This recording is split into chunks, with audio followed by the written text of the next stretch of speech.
So we have our template installed. We're happy with the layout of everything. You know, the positioning side to side.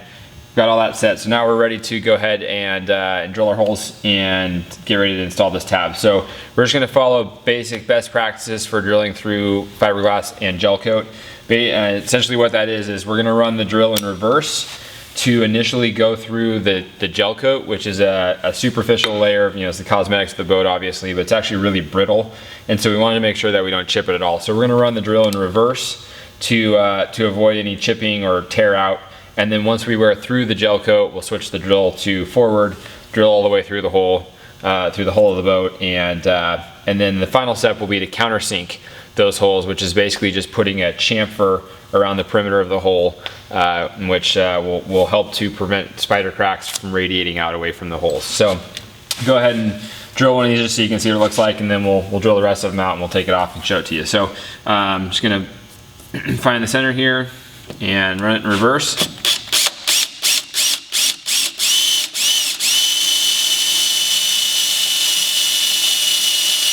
And so on this boat, it's really easy because the gel coat's red, obviously. So you can see, you know, when the debris coming off the bit changes colors. In this case, you can tell you're through the gel coat.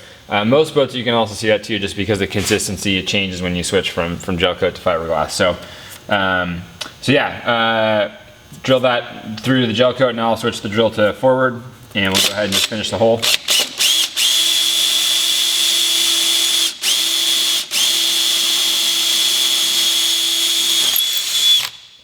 And then the final step is now we've got a countersink bit, and we'll just come back through and just countersink that hole and put the chamfer on. So I'm gonna go ahead and drill out the rest of these. We'll take all the tape off, take the template off and everything, show you what it looks like when it's all done.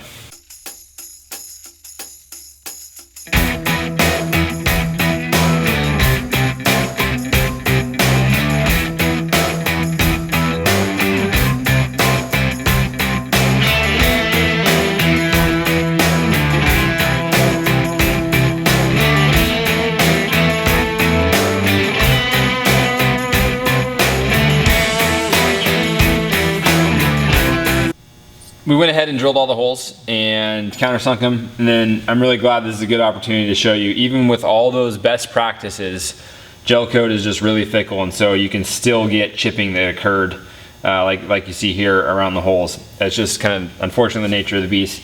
Obviously once we put the hinge on, that'll all be sealed up really well and won't be an issue, but you know, running the drill in reverse, countersinking, all those things will help to minimize this, but sometimes it's unavoidable. So the other thing is, now that we're getting ready to mount the tab, I wanted to address the spacer. So we include these high density polyethylene spacers with the kit.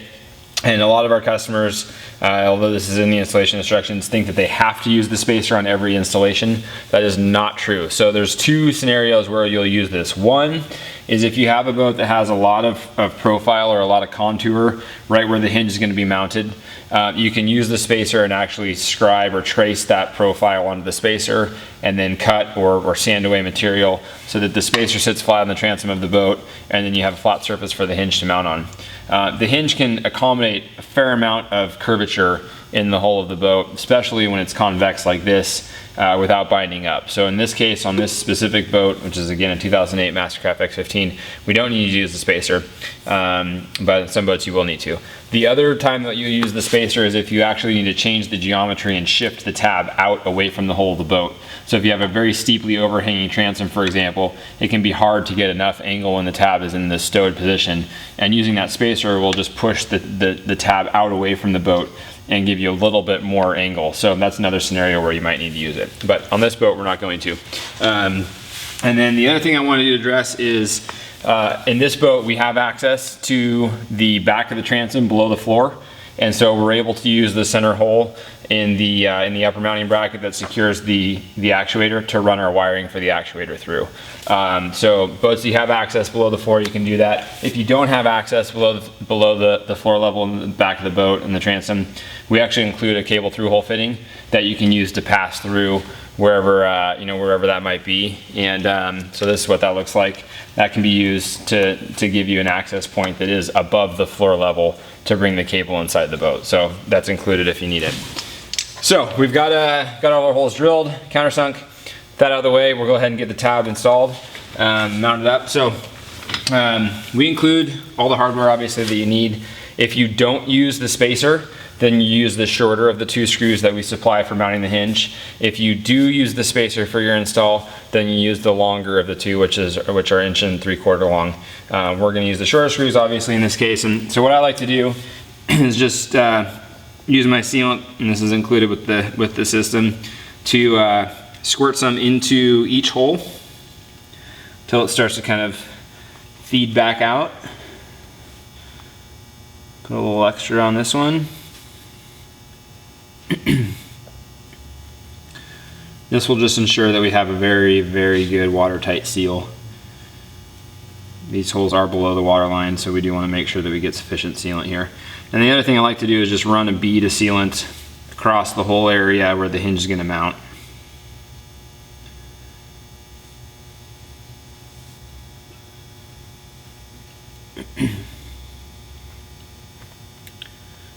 And this will just give us a good solid connection between the hinge and the hull of the boat, and let the hinge bed fully into that adhesive. So now there's a couple of ways that you can actually install the hardware. You can use a drill, certainly, just set the clutch really low. I like to do it with a screwdriver, just by hand, because it gives me a little bit better feel. And the concern here obviously is that you either strip out the fastener, the head of the fastener, or you damage the fiberglass when you're putting the screw in. So I just like to do it by hand because it gives me a little bit better control. If you feel comfortable, you certainly can go ahead and use a drill. Like I said, just set the clutch nice and low. So we'll get a couple of fasteners in here.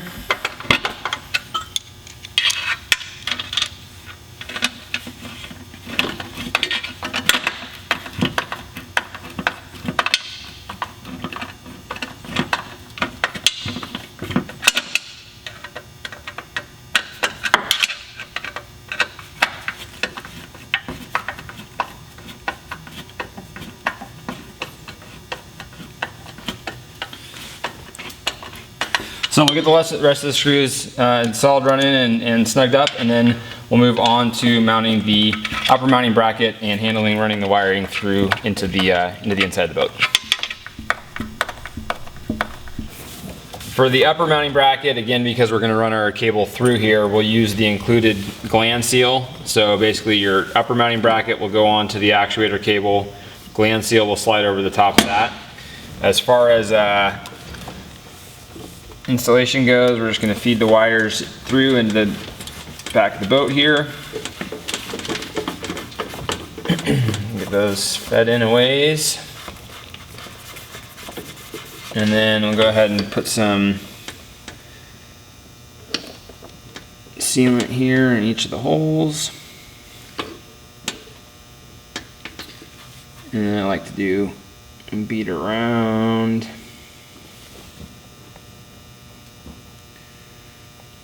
And on the cable as well to bed that into it.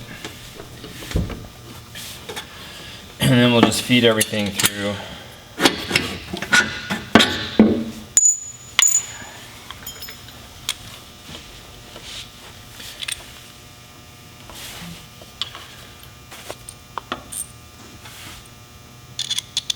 And here we're using the 1.5" upper mounting bracket screws that we supply.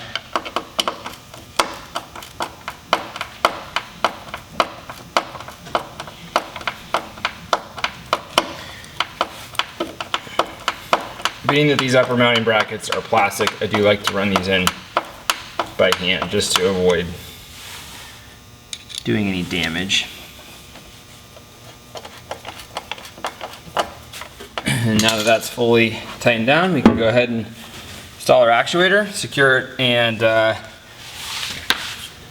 we'll test the angles one more time. We'll be done with the back of the boat. We can move inside, finish up the rest of the installation.